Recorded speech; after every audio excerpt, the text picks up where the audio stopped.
Muy buenas noches, bendiciones para todos nuestros hermanos y amigos suscriptores.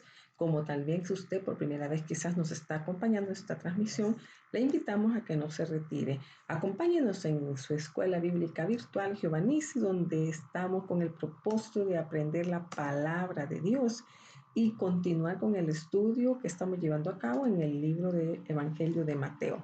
Pues hoy en esta hora vamos a estudiar de Mateo capítulo 9, versículo 18-35, por lo que le invitamos que no se retire. Así de que vamos sin pérdida de tiempo, vamos a la introducción y quiero leer una parte de la porción que vamos a estudiar. Recuerde que la metodología es y después la irla discerniendo paso a paso. La palabra de Dios se lee en Mateo capítulo 9, versículo 18 al 26. Mientras él decía estas cosas, vino un principal y se postró ante él, diciendo: mi hija acaba de morir, mas ven y pon tu mano sobre ella. Y se levantó Jesús y le siguió con sus discípulos. Y he aquí una mujer enferma de flujo de sangre desde hacía 12 años se le acercó por detrás y tocó el borde de su manto, porque decía dentro de sí: si tocare solamente su manto, seré salva. Pero Jesús, volviéndose, estimada audiencia, dice, mirándola, dijo: ten ánimo, hija, tu fe te ha salvado. Y la mujer fue salva desde aquella hora.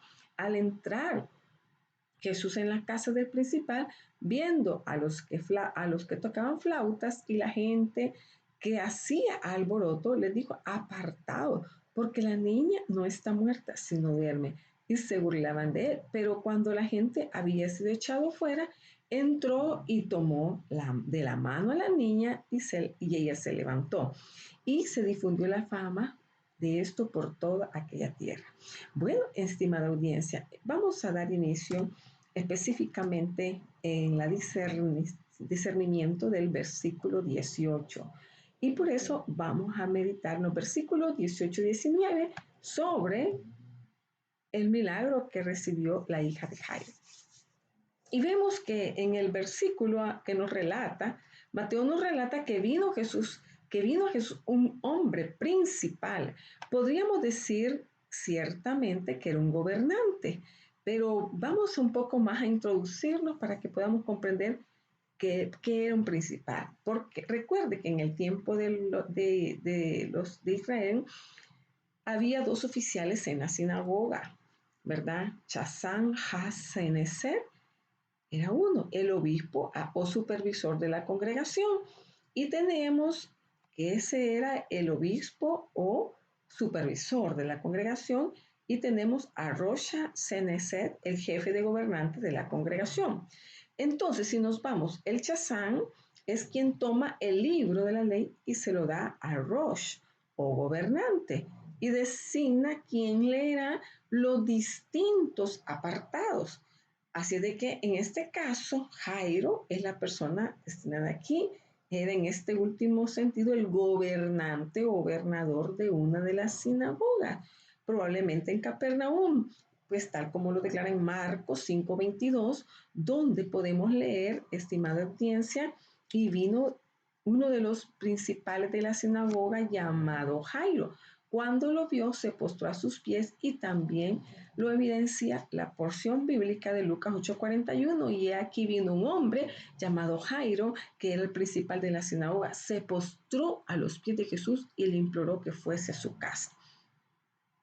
Entonces, estamos claros ya que el principal, Jairo, era un principal de la sinagoga, por eso es denominado principal. Así es de que veamos entonces qué interesante, porque él se expresa en griego, ¿verdad? Usa una palabra queriendo decir: mi hija estaba tan enferma cuando salí de casa, que quizás para entonces ella ya esté muerta. Probablemente Jairo expresó en el original hebreo las palabras de atah que sin los puntos puede significar está muerta o está muriendo. ¿Qué quiero decirle? Que Jairo le estaba suplicando a Jesús que vaya y ponga sobre ella sus manos y la niña vivirá. Debemos comprender que la imposición de manos era un acto usado antiguamente por los siervos de Dios a través del cual se transmitían influencias celestiales a los cuerpos y almas de los hombres.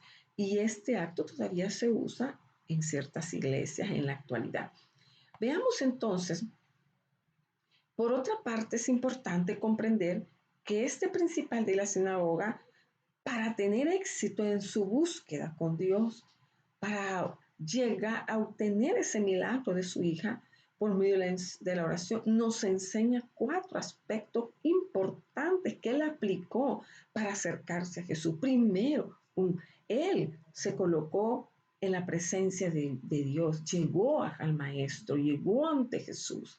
Segundo, amados hermanos, se humilló sinceramente ante Dios, cayó abajo ante él o a sus pies, porque dice, y vino uno de los principales de la sinagoga llamado Jairo, y cuando lo vio se postró a sus pies. Y tercer lugar, estimada audiencia, sabe que es interesante dejar al descubierto sus deseos con toda sinceridad. O sea, él le suplicó mucho a nuestro Señor Jesús, le imploró mucho diciendo, mi hija está agonizando, ven, pon tus manos sobre ella, que sea salva y viva. Entonces podemos visualizar que el cuarto punto era tener una confianza ilimitada en el poder y la autoridad de Cristo.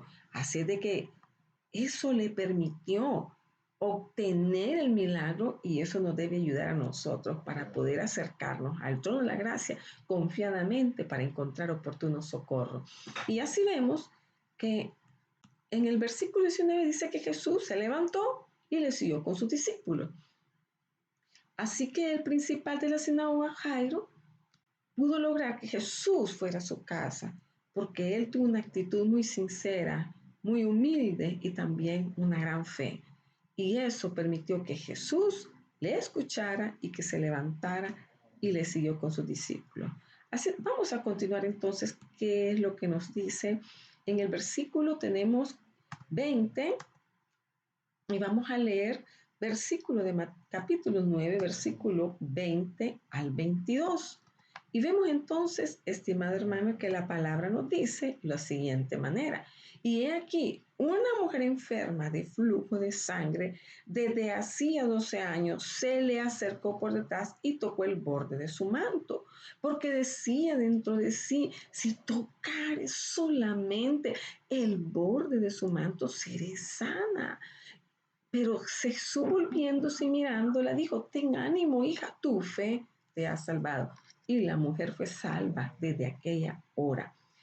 Ahora bien, estimado, sabiendo que Jesús lo que se hizo detrás de él, oiga bien, porque era multitud que le perseguía.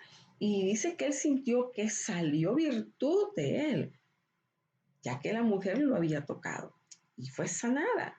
Pero algo interesante aquí que acá observamos una clara prueba de la omnisciencia y del poder de Dios y también de su deidad. No es que estuviera enojado con ella, incómodo, molesto, no, no, por tocarlo, aunque era una mujer impura. Acuérdese que recordemos que la ley decía que podían ser contaminados los hombres y las prendas de vestir por el toque de una persona impura. Y sin embargo, vemos al Señor Jesús. Tal fue el poder y la santidad de Cristo que como no podía ser contaminado por ningún medio, por lo que a la vez también se le eliminó la impureza de esa mujer. Mire qué interesante. Y vemos que Cristo se volvió a observarla y señalar a la mujer y su cura. Y vemos que no por el bien propio de su honor, no, no, no, sino para la gloria de Dios, ya que él elogió la fe de ella, la fe de esta mujer, y principalmente esto serviría para fortalecer a la fe de Jairo, con quien iba a resucitar la niña, su hija, ¿verdad? Que ya había muerto. Entonces sí tenemos que Cristo se volvió, señaló a la mujer, pero no para para incomodarla, molestarla, no, sino para fortalecerle su fe. Entonces vemos que en los otros evangelios, Marcos y Lucas, registran que Jesús preguntó quién le tocó y que los discípulos le respondieron, Pedro y sus discípulos, maestro, la multitud que aprieta. Pero vemos qué interesante, como él miró alrededor y muy probablemente fijó los ojos sobre la mujer, ella se sintió descubierta, pero lo que no esperaba, quizás ella temblando se le acercó, cayó ante él y le dijo todo el asunto. Pero allí es donde vemos que el Señor Jesucristo, él le animó por su fe y le dijo, tu fe te ha salvado. Él se dirigió a ella, estimada audiencia, de una manera amable, tierna, llamándola hija, una forma afable, cortés de hablar, utilizada por los médicos judíos. Y al hablar con las mujeres, oiga bien, lo que le mostró su afecto, confortándole su corazón. El Señor Jesús sabía que esta mujer había sufrido mucho, había perdido quizás todo, ya todo estaba en la quiebra económica por buscar esa cura. Jesús tuvo compasión de ella y por eso vemos que Jesús trata de decirle que no la culpa por lo que había hecho, por tocarla, no, sino que al contrario la felicitaba por su fe en él, por lo que había recibido su cura inmediatamente. Así de que si ella no hubiera tenido la virtud de la fe, no hubiera logrado, estimada audiencia, ese milagro, porque recordemos que sin fe es imposible agradar a Dios. Así de que veamos, la mujer fue sanada en esa hora, su enfermedad la dejó de inmediato. La cura era tan eficaz y tan perfecta que ese trastorno nunca más volvió a la vida de esta mujer. Mire qué interesante el milagro del Señor Jesús. Veamos entonces la continuidad. Dice que Jesús siguió, él iba camino a la casa de Jairo. Recordemos que él iba de camino a la casa de Jairo. Así de que veamos qué pasó. Dice de que en el versículo, al entrar en la casa del principal, viendo a los que tocaban flautas y la gente que hacía alboroto, les dijo, apartaos, porque la niña no está muerta, sino duerme. Y se burlaban de él. Pero cuando la gente, estimada audiencia, había sido echada afuera, dice la palabra de Dios que entró y tomó de la mano a la niña y ella se levantó y se difundió la fama de esto por toda aquella tierra. Veamos un poco el relato. Aquí también Marcos y Lucas relacionan este relato y explican que mientras que estaban en el camino y luego del incidente de la sanidad de la mujer con el flujo de sangre, le llevaron la noticia al gobernante o al principal que su hija estaba realmente muerta y por lo tanto no necesitaba ya molestar a Jesús con un problema adicional. Sin embargo, vemos a Jesús alentarle y no dejarse desboronar por la noticia, sino que le alentó a creer que su hija sería restaurada de nuevo. Y así vemos que al entrar a la casa del principal, vio a las flautas o pipers o gaiteros, cuánto había, ¿verdad? ¿Cuántos había? No se conoce, pero la palabra de Dios evidencia que había más de uno. Entonces, porque dice que había, para los judíos, estimada audiencia, era una regla que el hombre más pobre en Israel, cuando moría su esposa, debía tener al menos dos tubos o flauteros o gaiteros y una su mujer de luto, ¿verdad? Y una mujer de luto. Entonces, ¿por qué? Porque como en esta ocasión era una hija de un gobernante, la sinagoga de una sinagoga, ¿verdad? Quien había muerto, entonces, claro, podría haber varios flauteros, podían haber varios gaiteros. Estos instrumentos se utilizaron no para eliminar la melancolía de los amigos no sobrevivientes o aliviar el dolor de la familia afligida. Él, por el contrario, para entusiasmarlo, porque los escritores judíos dicen que estos tubos eran instrumentos huecos con los que hicieron y se efectuaba un sonido conocido. Y así las familias allí fumaban, lamentaban y hacían luto. Y de igual forma tenían sus mujeres de luto, así se les llamaba, que respondían al sonido de la flauta, pipa o gaita y usaban su cabello despeinado y tonos tristes con los que se transmitían el afecto de dolor. Y a veces las trompetas se utilizaron en estas ocasiones de tristeza, pero estas se utilizaban solo para personas más avanzadas en años. Y las gaitas, la flauta, para los más jóvenes. En tal sentido, qué interesante que en la casa del principal de Jairo, ¿verdad? Dice que habían personas que hacían ruido.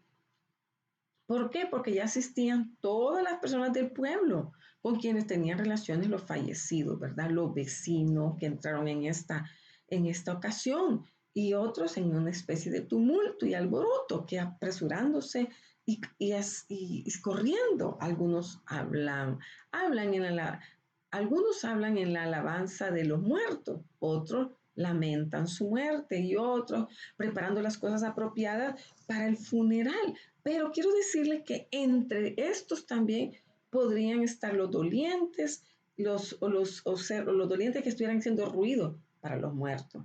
¿Por qué? Porque la tradición judía ellos hacían que desde el luto fue por el honor a los muertos. Por lo tanto, obligaron a los herederos a contratar a hombres de luto y a las mujeres de luto para llorar por el mismo o por la misma doliente. Mire qué interesante las costumbres, ¿verdad? Así de que estamos aprendiendo y veamos el siguiente versículo, del versículo 20 del capítulo 9 siempre, versículo 23 al 26. Dice la palabra de Dios: pero cuando la gente había sido echada afuera, y tomó de la mano a la niña, y ella se levantó, y se difundió la fama de esto por toda aquella tierra. Claro, un excelente milagro, algo espectacular. Pero veamos a fondo qué es lo que el Señor estaba, ¿verdad?, transmitiendo, ese mensaje de poder, ese mensaje de autoridad, porque dice que cuando las personas fueron echadas fuera de la casa o habitación por instrucción de Jesucristo, con la finalidad de mantenerse en secreto lo más posible, debido a que eran indignos, estimado hermano, de ser admitidos espectadores en una acción tan maravillosa, un milagro que iba a acontecer. Entonces, ¿por qué? Porque ellos se habían burlado del Señor Jesús, se burlaban. Son personas que no estaban en la condición en su mente y en su corazón y en su espíritu dispuestos a percibir, a, a deleitarse en la obra de Dios. Así que únicamente el Señor Jesús tomó a sus tres discípulos, Pedro, Juan y Jacobo, que fueron tomados para ser testigos de la resurrección y a los padres de la niña, que ellos eran los que estaban muy solicitados para que Dios hiciera el favor de ellos. Así de que vemos que en el versículo 39 al 43 nos relata lo siguiente: y entrando Jesús les dijo: ¿por qué hacéis alboroto? La niña no ha muerto, sino que está dormida. Y se burlaban de él, pero él, echando fuera a todos, tomó consigo al padre y a la madre de la niña y los que estaban con él, y entró donde estaba la niña. Vea cómo Dios es sabio, prudente. Y tomando la niña por la mano, le dijo: Talita, que traducido significa: niña, a ti te digo, levántate.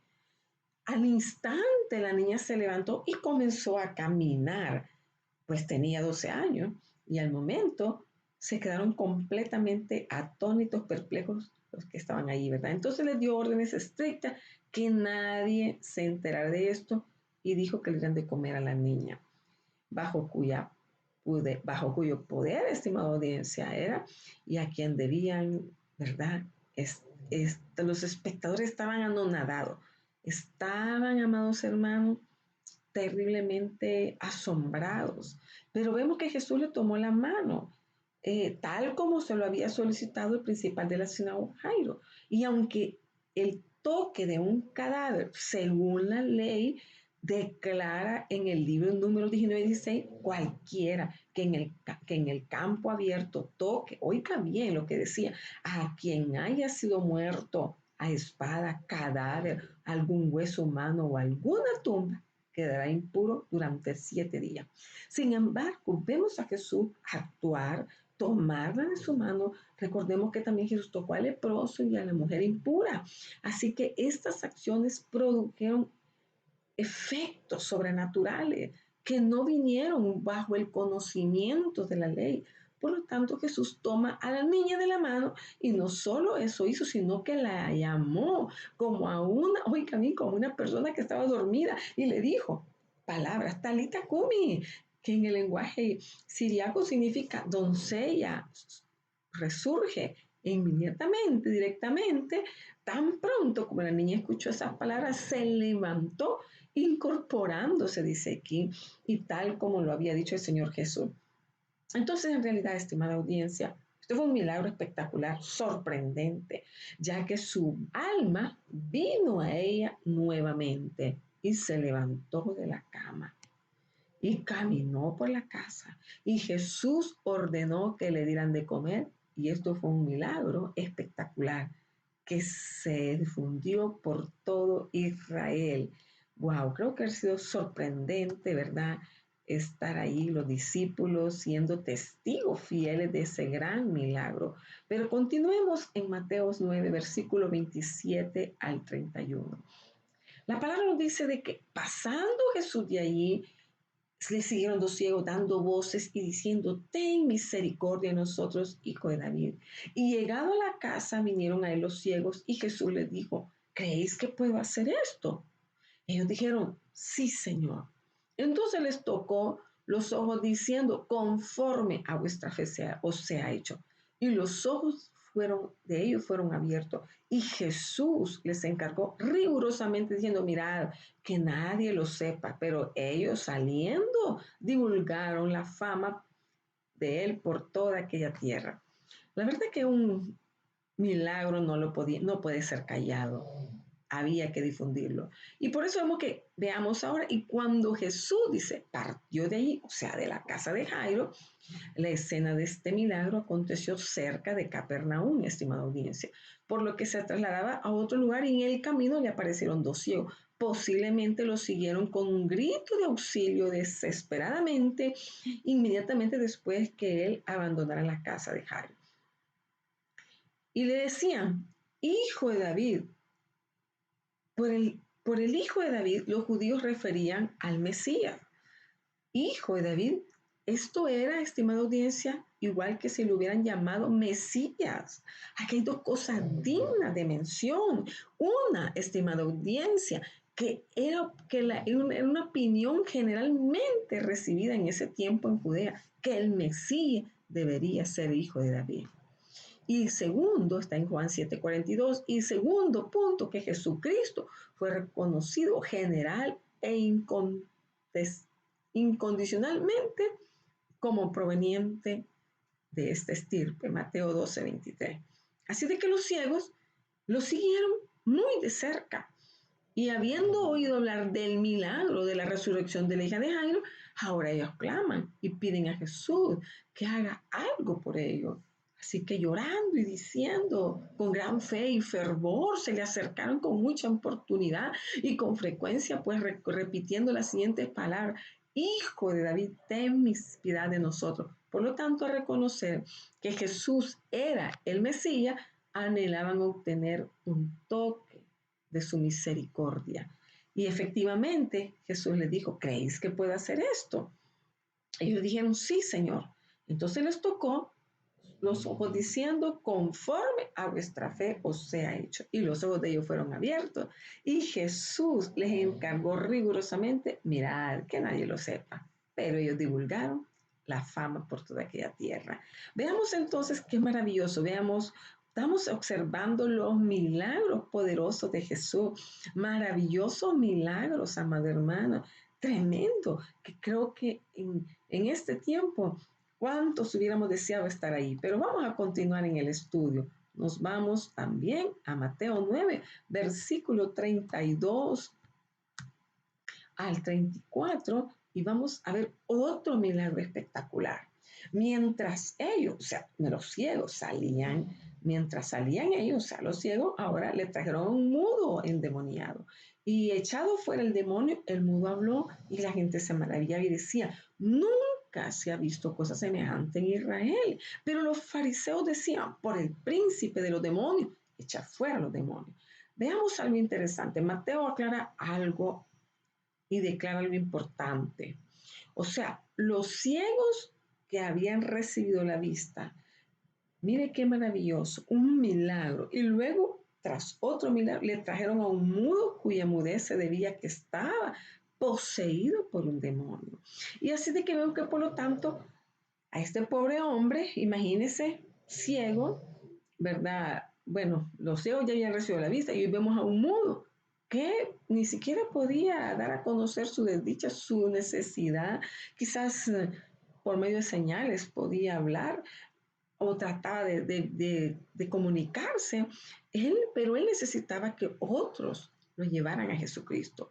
Y cuando el demonio fue expulsado de este hombre, es decir, la poderosa palabra del Señor Jesucristo, el mudo hablaba, amada audiencia, con facilidad, con racionalidad y con fluidez. Y la multitud se maravilló, quedaron atónitos, asombrados por la grandeza de otro milagro. Estaban siendo espectadores de un milagro tras otro milagro.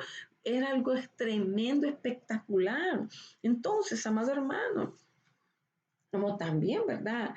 Él acababan diciendo, nunca se había visto aquí en Israel, ni siquiera en Israel, donde habían visto tantas maravillas.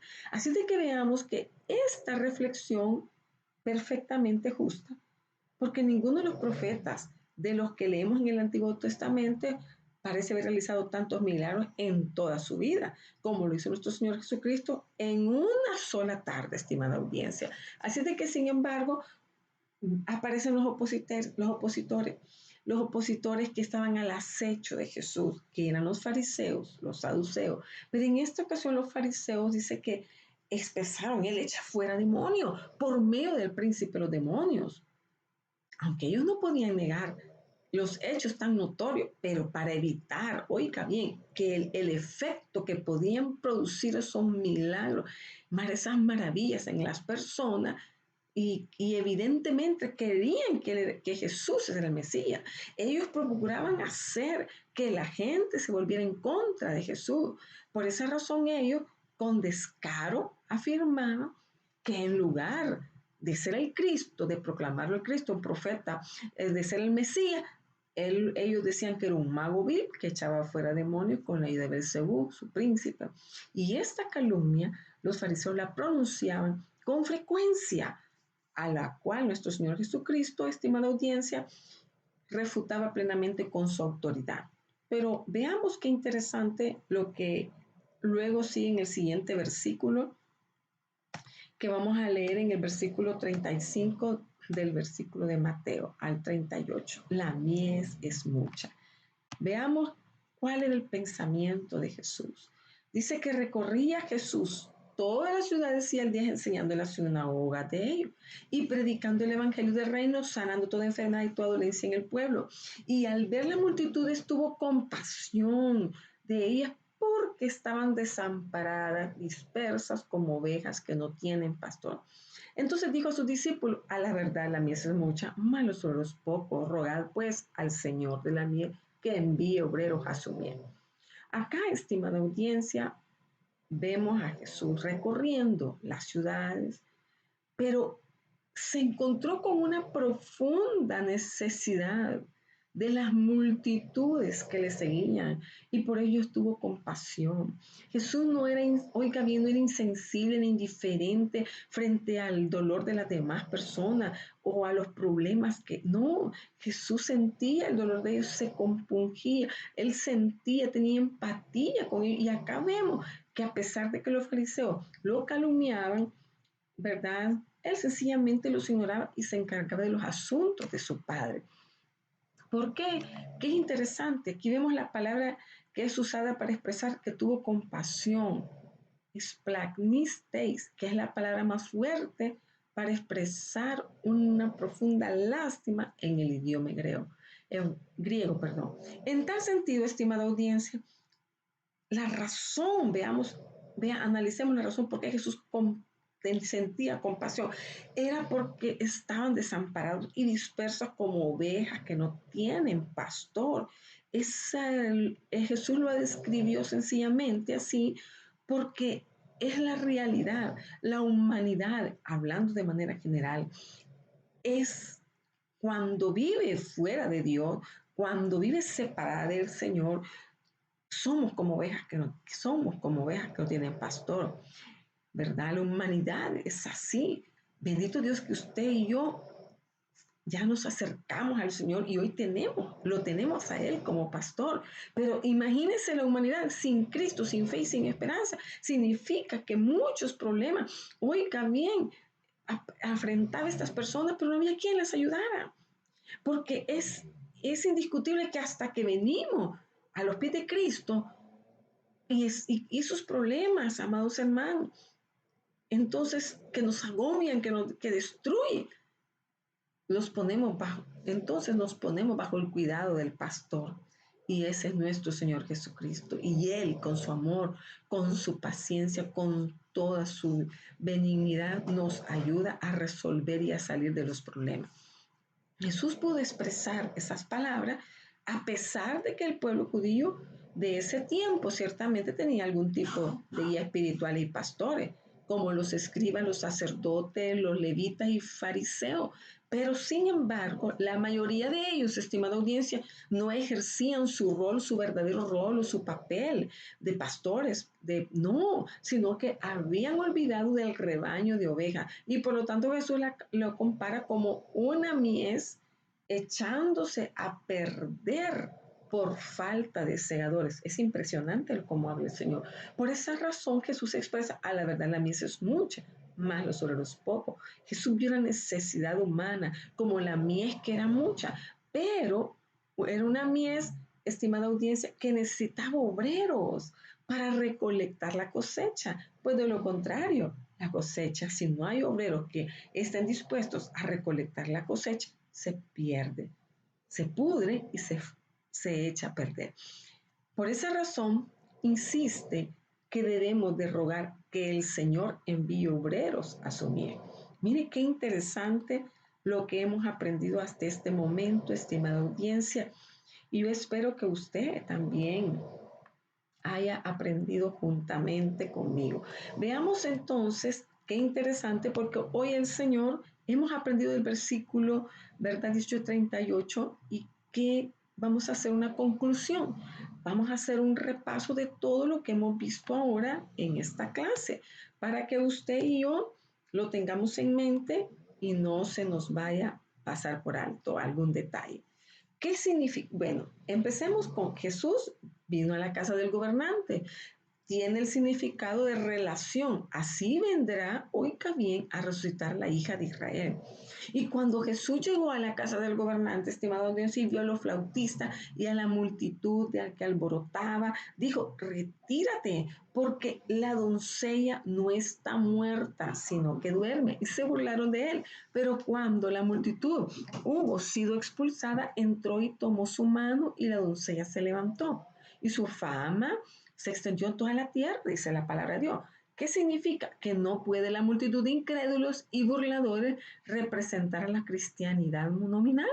Seguramente lo mismo ocurre en la cristianidad que vemos aquí. El Señor ha declarado en su palabra eternamente establecida en los cielos sus amorosos propósitos con respecto a Israel. Bien se puede decir de su pueblo terrenal, como dijo de la hija del gobernante, la doncella no está muerta, sino que duerme. Entonces las escrituras están llenas de promesas para Israel y el día de resurrección y de su restauración. Sin embargo, la cristiandad trata todo esto con incredulidad y burla. No hay comprensión de los propósitos de Dios, del plan divino, del plan de las edades, y por lo tanto no hay corazón ni amor por la gente que todavía es amada por el Padre y cuyas promesas son, amado hermano, para ellos también. Nuestro Señor le dijo a esa multitud, retírate. Y fueron sacados de la escena. Cuando Él vino y tocó a la doncella para levantarla, Y no podemos ver en esto también el final de la multitud heterogénea en la cristiandad, que será quitada de la escena cuando Él venga, estimada audiencia, a hacer el milagro de su misericordia y su poder sobre Israel. Claro que sí. Y cuando haga esto con el pueblo, seguramente los ciegos oigan bien y los mudos hablarán. Entonces vemos que en la curación de los ciegos, que se produce inmediatamente después de la resurrección de la niña, vemos nuevamente un presagio dispensacional de la condición presente de Israel. Y la curación futura. ¿Por qué? Porque es cierto que el milagro de los dos ciegos, estimados, dice que aclaman a menudo su espiritualidad y no negamos en absoluto que tenga una aplicación de esa dirección. Pero en primer lugar, no debemos pasar por alto el significado original que tiene en este evangelio judío. Y al hacerlo, comprenderemos que cada vez más el alcance divino del evangelio de Mateo, porque le siguieron los ciegos clamando y diciendo: ten misericordia de nosotros, hijo de David. Los dos ciegos describen la condición de Israel como lo hizo el leproso al comienzo del capítulo 8 de este mismo libro. Estaban ciegos cuando vino y habitó entre ellos. Los suyos no lo reconocieron ni le recibieron, pero cuánto mayor se ha vuelto su ceguera, ya que no solo lo echaron fuera, sino que lo rechazaron su oferta de su misericordia después de resurrección y ascensión. Ahora es que se oscurecen sus ojos. Entonces la ceguera, estimada audiencia, es parte de lo que le ha sucedido a Israel cuando el apóstol de los gentiles, o sea, Pablo, llega a Roma y en su ardiente amor por sus hermanos, sus parientes, envió a buscarlos y en desacuerdo comenzaron a irse.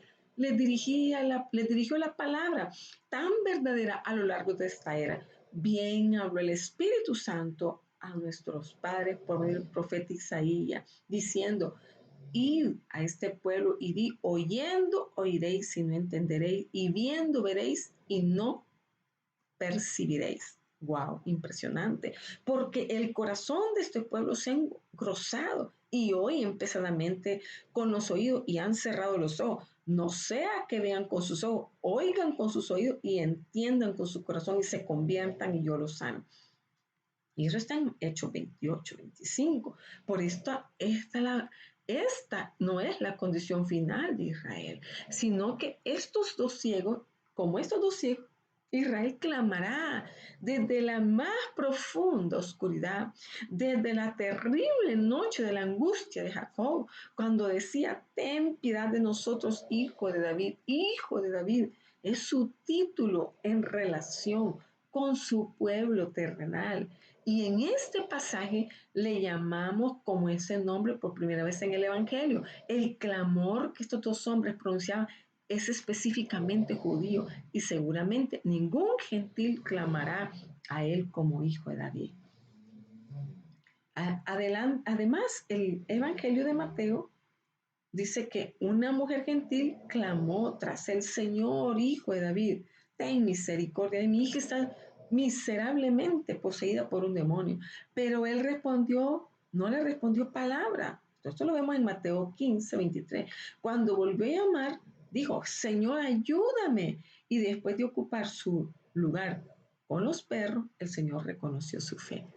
Y cuando así reclame por misericordia y espere la venida del Hijo del Hombre y del Hijo de David, estimado Dios, Él se levantará y tendrá misericordia de Sion, y con ira se acordará de la misericordia. Volverá otra vez, tendrá compasión, hermano, de nosotros. Él subyugará nuestras iniquidades, hermano, y echará, oiga bien, todos sus pecados en lo profundo del mar. Miqueas 7:19. Entonces, ¿qué significa? Que no pasó junto a los dos ciegos cuando llegó a la casa, que siempre significa relación. Los ciegos se le acercaron y Jesús les dijo: ¿creéis que puede hacer esto? Le dicen: sí, Señor. Luego les tocó los ojos, diciendo: según vuestra fe, o sea, hecho. Y se le abrieron los ojos. Así que sanó poniéndose en contacto con ellos, no ausente o invisible, sino presente y tocándolo.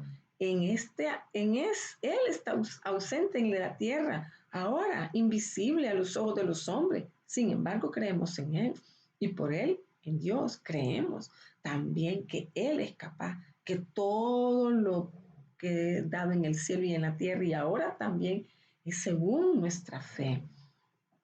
Pero Él está ausente, el que está ausente un día volverá a la tierra de nuevo y de nuevo a una relación definida con su pueblo terrenal. Y entonces, y no antes, se acabará la ceguera de Israel, estimada audiencia, y lo que hicieron estos dos hombres sanados, difundiendo su nombre en toda esta tierra, creyendo y viendo a Israel, lo hará en ese día. Qué maravilloso. Luego viene un mudo poseído por un demonio y habiendo sido expulsado el demonio, el mudo habló. Eso también se refiere a Israel, todavía bajo el control del poder de Satanás. En lugar de alabar a su rey, Israel está mudo y está mudo ahora por el demonio, pero el demonio algún día será expulsado e Israel hablará sus alabanzas y cantará cántico nuevo al Señor, que dirá cuando el mudo Israel sea por fin pueblo formado para manifestar su alabanza. Y las multitudes, estimados, estaban asombradas, diciendo, nunca se ha visto así en Israel. Qué maravilloso. Bueno, creo que estamos aprendiendo bastante, pero vamos a continuar con el resumen que estamos haciendo. Y en ese día dice, cuando Israel sea sanado, se dirá lo que Dios ha hecho y todas las naciones sabrán que Él es Jehová. Por lo tanto, aprendemos en los tres milagros. La resurrección de la niña de entre los muertos, la apertura de los ojos de los dos ciegos, la expulsión del demonio del mudo, la bendita historia de la redención venidera de Israel. Israel resucitado de entre los muertos verá y contemplará a su rey, al hijo de David, y hablará y alabará su santo nombre. Gloria a Dios. Así de que no es menos el camino de la gracia divina con cada pecador que cree en el Señor Jesucristo. Estábamos muertos en estos pecados. Él dijo, de cierto digo, que viene una hora y ahora es, y la hora aún no ha pasado, estimada audiencia, cuando los muertos oirán la voz de Dios, del Hijo de Dios, y los que oyeren vivirán. Esto lo podemos ver en Juan 5:24, ya que lo que resucita de los muertos, oiga bien, les da vida eterna, que Él mismo, ¿verdad? Y Él da luz, la luz de la vida, su espíritu para iluminarnos y guiarnos. Así de que de la abundancia del corazón hablará la boca, estimada audiencia, alabanza, exaltación. Dios nos ama y nos redimió con su sangre y nos libertó del poder de las tinieblas. Así de que qué bueno y maravilloso es eso. Por eso tenemos que darle gloria, alabanza, bendecimos el nombre de nuestro amado Señor Jesucristo por esa obra redentora, por culminar su obra en la cruz del Calvario para darnos libertad del poder del enemigo de nuestras almas, que el Señor lo reprenda. Pero veamos también, pero ahora el lado oscuro es que mientras la multitud estaban asombrada, los fariseos dijeron, Él echa fuera a los demonios por medio del príncipe de los demonios. Aquí vemos por primera vez en el Evangelio, encontramos la terrible blasfemia de los líderes religiosos del pueblo. El poder de Jehová se había manifestado ante sus propios ojos. Habían visto los milagros. El leproso había sido limpiado. Y había ido el sacerdote, quien sabía que el poder de Jehová lo había hecho. La tempestad había cesado. Los demonios habían sido expulsados. El paralítico sanado. La criada, oiga bien, la niña muerta resucitada. Los ciegos veían y el mudo hablaba, pero en lugar de inclinarse ante la angustia oiga bien, para darle alabanza, para darle la gloria al Rey de Reyes, Señor de Señores, y reconocer el poder que se manifestó de tal manera como divino, amado hermano, le atribuyeron a Satanás el príncipe de los demonios. Acusaron al Señor, a nuestro Señor Jesús, de ser el instrumento de Satanás. Horrible blasfemia, horrible, terrible. No es más que el primer murmullo de la tormenta que se avecina. La tormenta estalla por completo en los capítulos, hermano. Va a estallar cuando lo ve ahí en los capítulos 11 y ahí están todas la osadía satánica y lo acusan de expulsar demonios por Beelzebú. Ahí cometieron el pecado contra el Espíritu de Israel.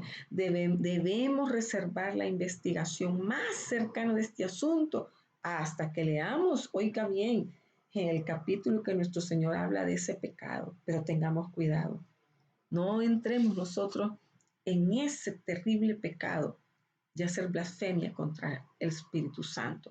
Aquí nosotros, estimado hermano, vemos y notamos el rechazo de nuestro Señor Jesús que comenzó con los líderes ciegos del pueblo, los fariseos religiosos y los fariseos, los saduceos. No era diferente en la cristiandad con el alejamiento de la fe. No, nuestro Señor continuó en su ministerio en Galilea y Jesús dice que recorría todas las ciudades y aldeas, enseñando en sus sinagogas, predicando las buenas nuevas de salvación del reino y sanando toda enfermedad, echando toda debilidad corporal y a toda actividad. Oiga bien, debía haber sido esta el camino para la exaltación. Y ciertamente, oiga bien, no se olvidó de ninguno de los numerosos pueblos. Notemos entonces, estimada audiencia, que el Evangelio, en este resumen, el Evangelio del reino que Jesús predicó, las señales del reino estaban presentes. Cuando Él, el Rey, regrese y el reino de los cielos se establezca y los cielos gobiernen, oiga bien, entonces la enfermedad y todo lo que ofende serán quitados. Pero, ¿qué escena vieron sus ojos al pasar así ministrando entre la multitud de personas que le seguían?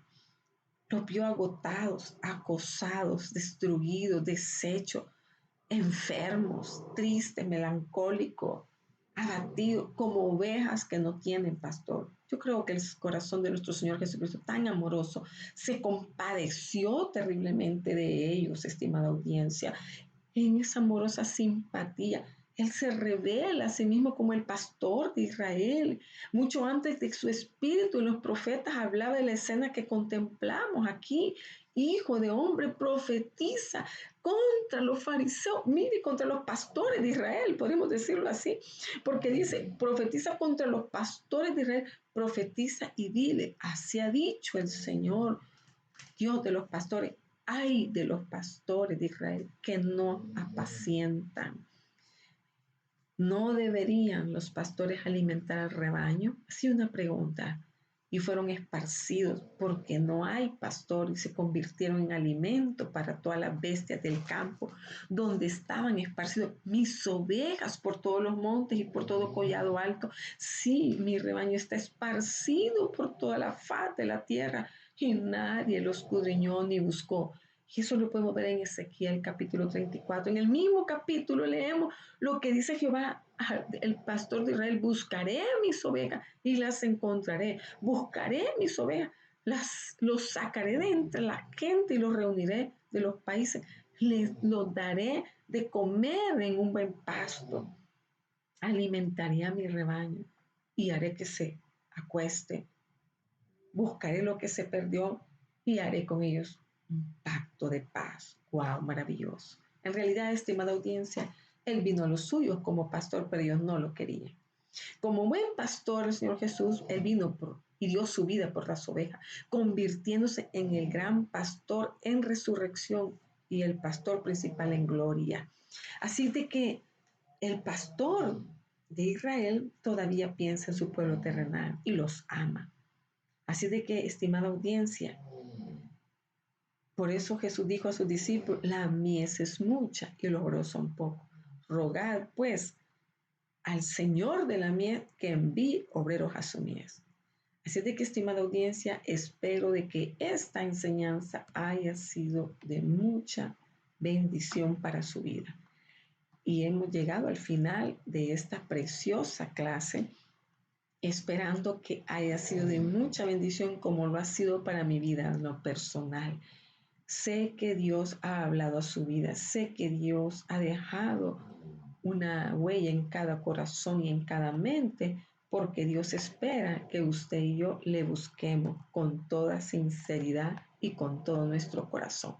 Así de que, estimada audiencia, le invitamos que si usted no se ha suscrito a nuestro canal, lo haga y active la campanita para que le indique cuando hay una nueva transmisión, ¿verdad? O una emisión. Así de que le invitamos a que si somos de bendición, regálenos una manita arriba para que esta enseñanza pueda llegar a alguien que esté interesado en escudriñar la palabra, en aprender algo, ¿verdad? El conocimiento, porque recuerde que, como lo ponemos al inicio, mi pueblo fue destruido porque le faltó conocimiento, o sea, 4:6.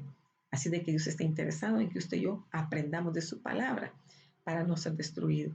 Que el Señor les bendiga, es nuestro mayor anhelo, que el Señor derrame bendiciones sobre su vida, hoy y siempre. Bendiciones.